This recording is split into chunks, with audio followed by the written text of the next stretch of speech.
Assalamualaikum warahmatullahi wabarakatuh. Perkenalkan saya Emilia Sagita dengan NIM 201075152200118. Di sini saya ingin mempresentasikan hasil review dari jurnal yang sudah saya pilih dengan judul presentasi Analisis Finansial Usaha Penangkapan Ikan dengan Pol and Line di berbagai wilayah di Indonesia.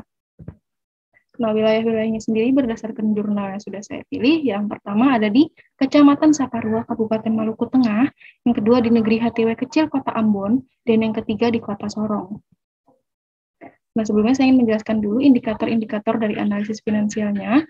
Yang pertama itu ada Net Present Value atau NPV, yaitu selisih antara nilai sekarang dari arus kas masuk dengan nilai sekarang dari arus kas keluar dalam suatu periode tertentu. Di mana jika NPV lebih dari 0, itu usahanya bisa dikatakan layak untuk dilanjutkan, dan kemudian jika NPV-nya kurang dari 0, maka usahanya tidak layak untuk dilanjutkan.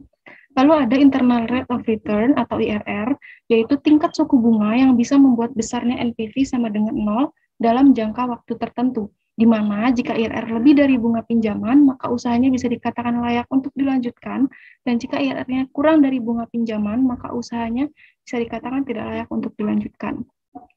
Kemudian ada benefit cost ratio, yaitu menganalisis perbandingan antara manfaat dan biaya dalam suatu usaha yang akan dilakukan. Di mana jika benefit cost ratio-nya lebih dari 1, maka usahanya layak dilakukan, dan jika benefit cost ratio-nya kurang dari 1, maka usahanya tidak layak untuk dilakukan.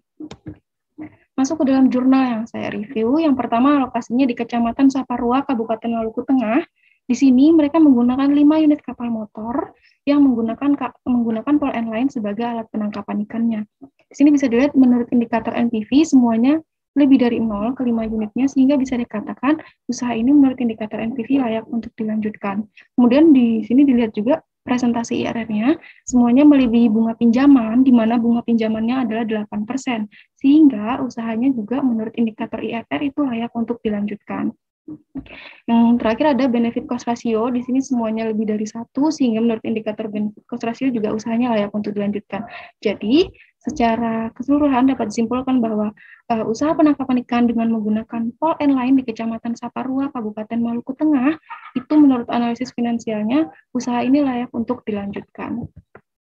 Yang kedua, di Negeri Hatiwe Kecil, Kota Ambon, mereka juga menggunakan 5 unit kapal motor untuk penangkapan ikan dengan menggunakan pole and line-nya. Di sini bisa dilihat juga NPV-nya semuanya lebih dari 0, sehingga bisa dikatakan menurut indikator NPV usahanya juga layak untuk dilanjutkan. Di sini juga dilihat presentasi IRR-nya, di mana bunga pinjamannya adalah 10%. Dilihat presentasi IRR-nya semuanya melebihi 10%, dan ada juga yang sama dengan 10%. Sehingga bisa dikatakan usahanya juga layak untuk dilanjutkan menurut indikator IRR. Dan terakhir ada benefit cost ratio, semuanya lebih dari 1, sehingga juga bisa dikatakan menurut indikator benefit cost ratio, usahanya juga layak untuk dilanjutkan. Jadi secara keseluruhan, usaha penangkapan ikan dengan menggunakan pole and line di Negeri Hatiwe Kecil, Kota Ambon itu layak untuk dilanjutkan.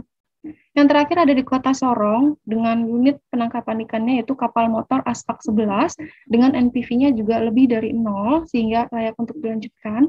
Kemudian IRR-nya presentasinya 28,85%, melebihi bunga pinjaman yang bunga pinjamannya berupa 10%. Kemudian benefit cost ratio-nya lebih dari 1 juga, yaitu 1,055. Sehingga bisa dikatakan secara keseluruhan usaha penangkapan ikan di Kota Sorong dengan menggunakan kapal motor Aspak 11 dengan pole and line itu layak untuk dilanjutkan.